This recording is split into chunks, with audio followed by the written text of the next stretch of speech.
এর আগে হয়তো আপনারা এঁচোড়ের নানা রকম রেসিপি বানিয়েছেন, তবে তার মধ্যে এঁচোড় চিংড়ির রেসিপিটি সবারই খুবই পছন্দের। অনুষ্ঠান বাড়ির মতো এঁচোড় চিংড়ি রেসিপি বানানোর জন্য ভিডিওটি পুরো দেখার অনুরোধ রইল।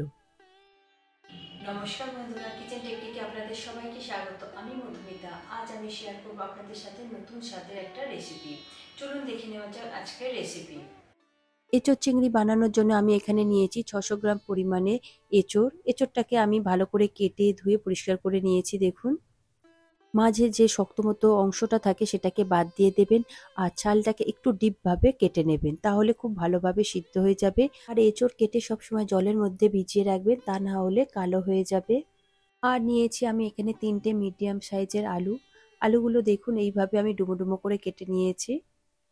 নিয়েছি একটা টমেটো। টমেটোটা আমি মিক্সিতে খুব ভালো করে পেস্ট করে নিয়েছি। নিয়েছি 250 গ্রাম চিংড়ি। চিংড়িটা ভালো করে কেটে ধুয়ে পরিষ্কার করে নিয়েছি, আর ভিতরের ময়লাটাকেও বাদ দিয়েছি। নিয়েছি একটা কড়াই, তাতে দিয়ে দেব হাফ চা চামচ পরিমাণে জিরে, দেব হাফ চা চামচ পরিমাণে গোটা ধনে, দেব 2টো শুকনো লঙ্কা, হাফ চা চামচ গোটা গোলমরিচ। তবে গ্যাসের ফ্লেমটা লোতে দিয়ে ভাজবেন, তা না হলে কিন্তু এই সুন্দর ফ্লেভারটা নষ্ট হয়ে যাবে। দেখুন, আমি দিয়ে দিচ্ছি সামান্য একটু লবণ, এতে করে ফ্লেভারটা আর বাইরে বেরিয়ে যাবে না। দেখুন, ভাজা ভাজা হয়ে আসলে, কালার চেঞ্জ হয়ে গেলে নামিয়ে নেবেন। নামিয়ে ঠান্ডা হলে তারপরে পাউডার করে নিতে হবে। এরপর একটা কড়াইতে আমি এঁচোড়গুলোকে খুব ভালো করে সিদ্ধ করে নেব।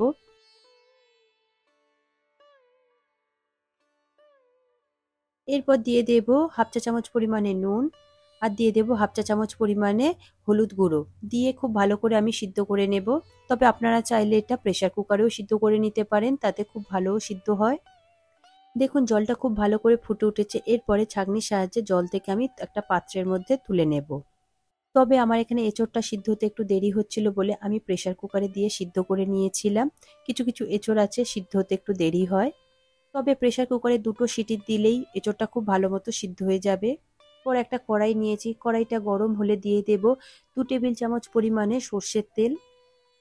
তেলটা খুব ভালো মতো ভাবে গরম হলে এরপরে আমি দিয়ে দেব আলুর টুকরোগুলো। তবে আলুটা দিয়ে আমি হাই ফ্লেমে একটু ভালো করে লাল লাল করে ভেজে নেব।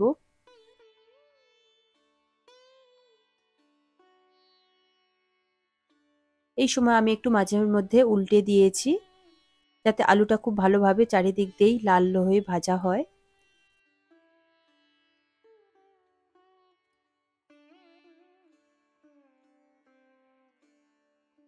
দেখুন, আলুটা আমার ভাজা হয়ে গিয়েছে। এরপরে ঝাঁঝরির সাহায্যে তেল থেকে আমি তুলে নিয়ে একটা পাত্রের মধ্যে রেখে দেব।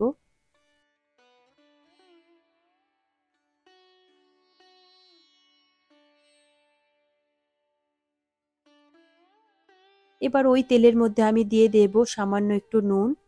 এরপরে আমি নুন দিয়ে আমি চিংড়িটাকে ভালো করে ভেজে নেব। আমি এখানে হলুদ ব্যবহার করিনি, তবে আপনারা চাইলে এখানে হলুদ দিয়েও ভাজতে পারেন। দেখুন, চিংড়িটা আমি মিডিয়াম টু হাই ফ্লেমে রেখে আমি হালকা করে ভেজে নেব। খুব বেশি ভাজবার দরকার নেই। চিংড়ি খুব বেশি ভাজলে চিংড়িটা শক্ত হয়ে যায়। দেখুন, চিংড়িটা আমার ভাজা হয়ে গিয়েছে। এরপরে ঝাঁঝরির সাহায্যে তেল থেকে আমি তুলে নিয়ে একটা পাত্রের মধ্যে রেখে দেব।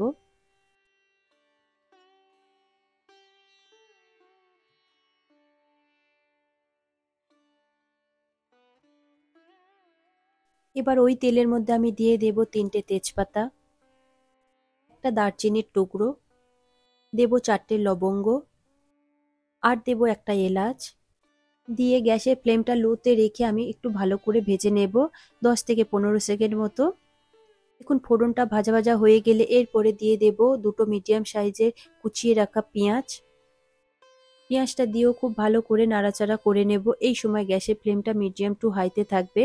দিয়ে পেঁয়াজটাকে আমি একটু গোল্ডেন কালার করে ভেজে নেব।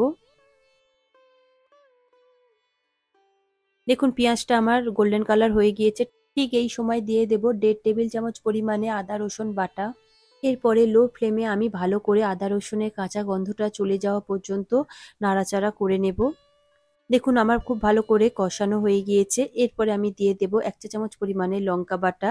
তবে আপনারা এখানে নিজেদের স্বাদ মতো ঝালটা দেবেন। তবে লঙ্কাটা কুচিয়েও দিতে পারেন। এরপরে দেব টমেটো পেস্ট। টমেটো দিয়ে টমেটোর কাঁচা গন্ধটা চলে যাওয়া পর্যন্ত মিডিয়াম টু হাই ফ্লেমে একটু ভালো করে কষিয়ে নেবেন।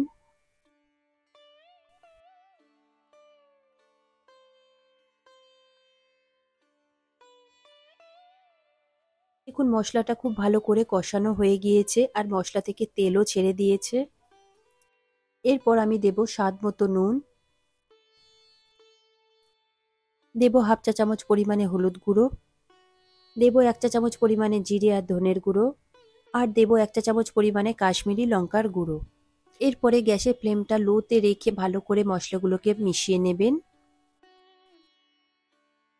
মশলাটা খুব ভালো করে কষানো হলে দেখবেন যে এর থেকে তেলটা ছেড়ে দেবে। মশলা সবসময় লো ফ্লেমে কষাবেন, দেখবেন মশলা থেকে তেলটা সুন্দরভাবে ছাড়লে তরকারির টেস্টটা আরো সুন্দর হয়ে যায়। এরপরে দেব অল্প করে একটু গরম জল।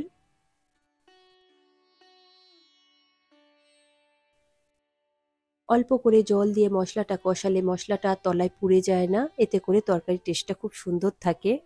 দেখুন জলটা একদমই কমে গিয়েছে আর মশলার থেকে তেলও ছেড়ে দিয়েছে। এবার দিয়ে দেব ভেজে রাখা আলু, আর দিয়ে দেব সিদ্ধ করে রাখা এঁচোড়। এঁচোড় আর আলুটা মশলার সাথে খুব ভালো করে মিশিয়ে নেব। এই সময় গ্যাসের ফ্লেমটা মিডিয়াম টু হাইতে রাখবেন।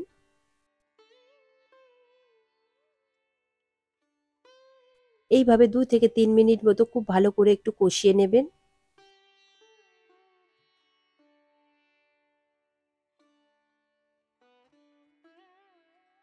দেখুন খুব ভালো করে আমার কষানো হয়ে গিয়েছে। এরপরে দিয়ে দেব উষ্ণ গরম জল। আপনারা এখানে প্রয়োজন মতো জল দেবেন, যেহেতু এখানে এঁচোড়টা সিদ্ধ রয়েছে, শুধু আলুটা সিদ্ধ হওয়ার জন্য দেবেন। দেখুন আমি এখানে প্রয়োজন মতো জল দিয়ে নাড়াচাড়া করে ভালো করে মিশিয়ে দিলাম।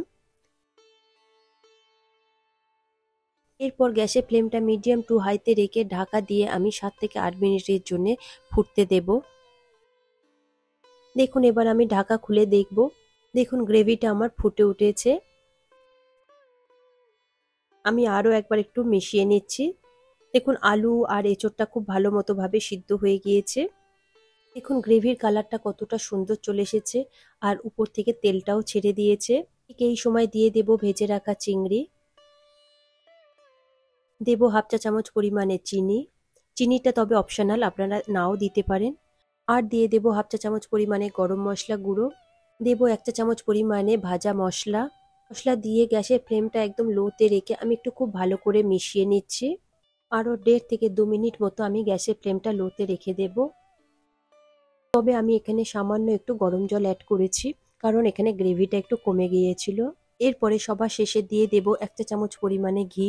ঘিটা দিয়ে গ্যাসের ফ্লেমটা বন্ধ করে দেব। দেখুন রেডি হয়ে গিয়েছে আমার এঁচোড় চিংড়ি।